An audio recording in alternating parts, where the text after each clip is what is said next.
Big, you ready? A big part of our practice in the alternative area is the use of high quality, high cell count probiotic therapy.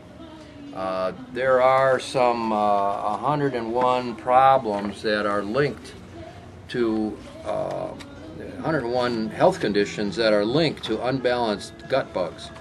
Now, we've been very successful working with Dave Sullivan from the University of Wisconsin and Kelly Karpa, who's written a book called Bacteria for Breakfast, Probiotics for Good Health. And this is the best textbook ever written on the subject. And then see the title. There you go. And then Dave Sullivan provided us with this health benefits of FOS, and these two together make up what we call symbiotic therapy. So the consumption of 1 capsule a day of Fluorogen 3 and adding a 1/4 teaspoon of this FOS causes the cells to multiply 5 times faster and make short-chain fatty acids, which are needed to nourish the entire intestinal tract cells. Now, what was interesting is yesterday on Mercola.com, there was a Dr. Natasha McBride that was giving a lecture about how all this autism and all these psychiatric disorders in children with ADD, ADHD, dyslexia, and so on were linked to the quality of the baby's intestinal tract health, whether they were ready or not for immunizations.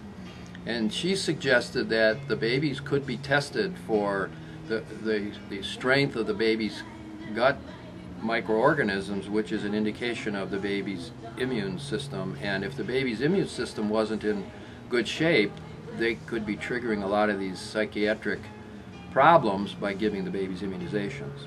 So that was just yesterday, and that was a huge finding because in '85, when Dr. Natasha had a child who was autistic, she researched all this stuff, and the statistics back then were 1 out of 10,000 babies were autistic, and now it's something like 1 out of 150.